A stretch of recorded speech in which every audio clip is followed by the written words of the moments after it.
was ruled a suicide. Sorry about that. It was ruled a suicide. She was killed in a hotel. She claimed Ruby and Oswald were in the CIA. You may remember her if you're old enough from the show What's My Line. It definitely was no accident. Richard R. Carr saw Malcolm Wallace run out of the depository right after the murder and get into a car owned by Ruby on the curb. Many attempts were made on his life from '63 to 1978. He survived all of them till he was stabbed in an odd bar situation in Georgia.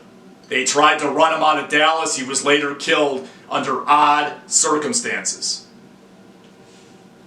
Sam Giancana and Johnny Roselli were killed in odd circumstances right around the time of the HSCA, meaning when Congress reinvestigated all the major assassinations from the 60s and the late 1970s. They were killed right around the time they were agreeing to testify or were subpoenaed by Congress to do this.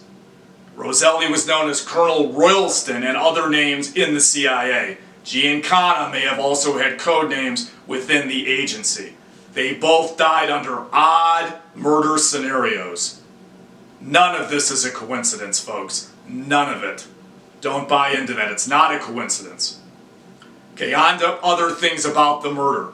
I believe Lee Harvey Oswald, Tippit, and Ruby were killed very quickly after the assassination on purpose to start busting up all the evidence so the people couldn't figure out what was actually happening. Conspirators knew Oswald would be acquitted, so he was killed. They got him killed very, very quickly. Remember, it was all circumstantial evidence against him. The evidence was not that strong. I believe that's why he was killed so quickly. Oswald was killed by the mob and the CIA. That's who set it up, according to what I figured out. Ruby needed money. His trunk was loaded with money in the car that day. Ruby was also in on it, obviously. He could have been under mind control that day. I've seen some evidence of that. I don't know, it's possible. I doubt it, but it's possible. Carlo Marcello controlled Dallas. He was the mob boss of New Orleans. He controlled Joseph Civillo, who controlled Dallas. It was two plots in one in a lot of ways. I believe J.D. Tippit was killed by G. Gordon Liddy and Charlie Nicoletti, not Lee Harvey Oswald, according to the book Double Cross by Chuck Giancana, which is Sam Giancana's brother. Part of the frame-up was to make Oswald look more violent by killing Tippit. It was a huge frame-up and plot. The bullets didn't even fit the revolver. An African-American woman named Akula Clemens saw it with other people. Oswald did not kill Tippit. I believe Ruby was killed by the CIA in prison. He was injected with cancer about 4 years later. Maybe not even 4 years later. Once again, they busted up evidence. They didn't trust Tippit or Ruby. The CIA contracted out to possibly organized crime or the Dallas underworld or others to intimidate witnesses and get rid of witnesses and get rid of people quickly that had a strong tie to them that controlled the plot. Now I'm going to move on to JFK's wounds. He was shot from all over. At least 8 to 10 shots, mostly from behind. The back of the head was completely blown out. All of the major evidence in the case was either rigged or stolen. There's no real evidence that wasn't tampered with in this case. Keep that in mind. The complete truth will probably always be unknown. I think I know about 90% of it. According to Harrison Livingstone, he thinks the truth on a technical level may not be known because JFK was shot from all over Dealey Plaza in that day. According to the American Medical Association, JFK was shot by high-velocity bullets, possible dum-dum bullets that explode in the brain. The eyewitnesses in Dealey proved bullets were flying all over. There was a synchronization of the shooting time to throw off the public, meaning the shooters fired all at the same time. Okay, now I'm going to talk about Zapruder film inconsistencies. I'm not going to go on and on and on, but I do believe the film was largely faked or at least heavily tampered with by our own government. The film is not congruent with many Dealey eyewitness accounts of the headshot. According to the Fetzer theories in his book, there's at least 10 witnesses or maybe 20 that will attest to this. The head slumps over during the final headshot, meaning JFK fell over. There's no spring back or reflex that you see in the Zapruder film proving fakery. It was to cover up the plot in the shots. The plotters never thought that the public would even see the video. It's highly confusing. I'm not going to go on and on. Almost all the films were tampered with in this case and were never given back to eyewitnesses. Many of the photos were tampered with. If you want more information about that, I would suggest you take a look at the book by Jim Fetzer called Murder in Dealey Plaza. It's a great book. It's one of the best on the murder. Keep in mind the federal government also controlled all the evidence in this case.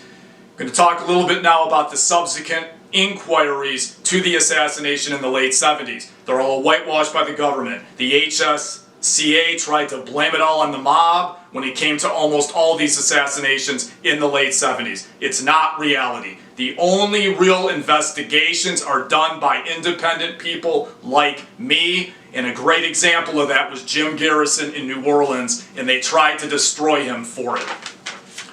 Okay, now I'm getting towards the end of my video. The reasons for the JFK murder. I want to get into this quite heavily because I think that's what you've all been waiting for. There isn't just one reason. They all had their different reasons for being involved, meaning the establishment.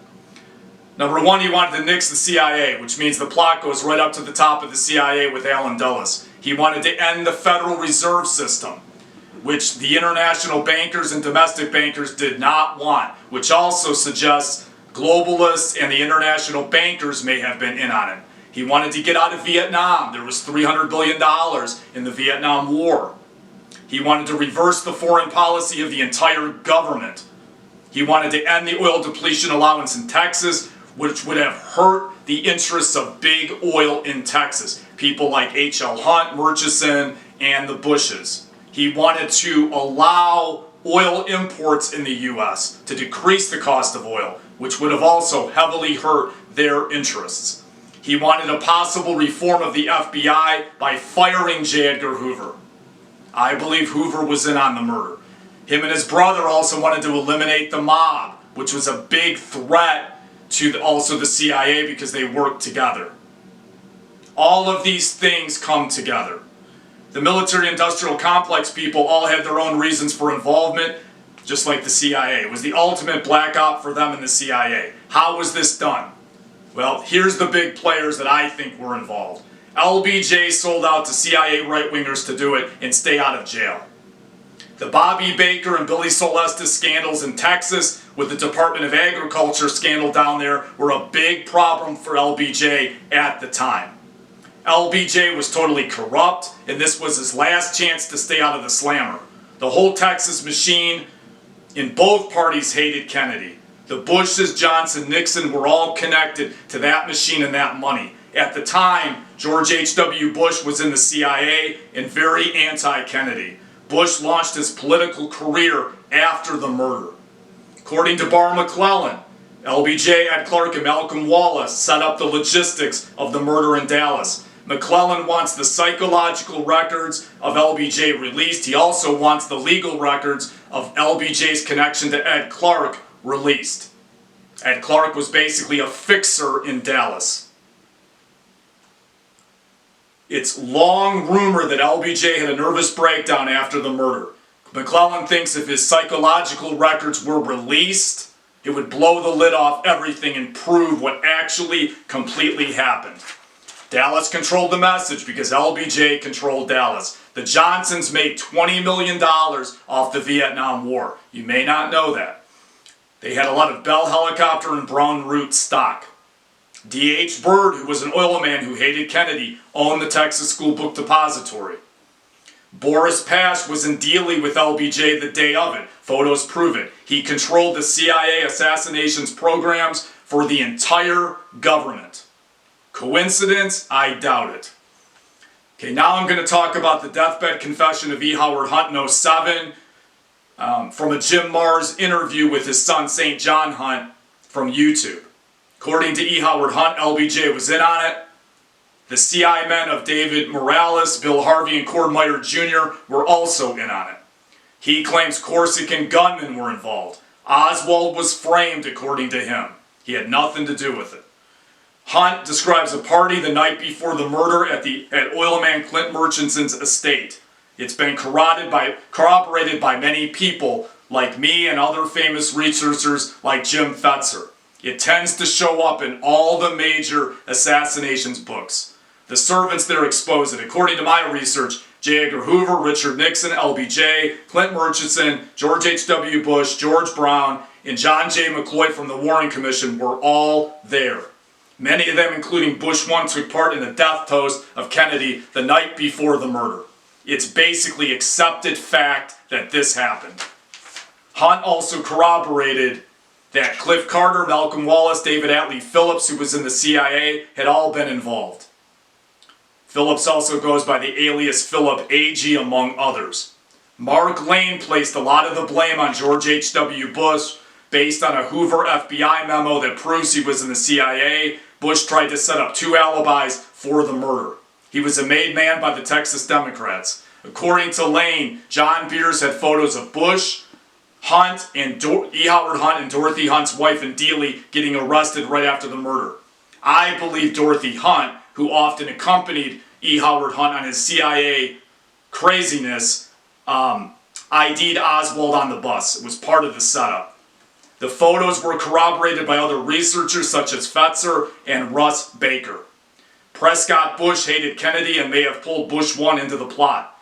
George H.W. Bush tried to stop the ARB law, which was the JFK Act, from going into effect in the early 90s. He was very concerned about what was in the files.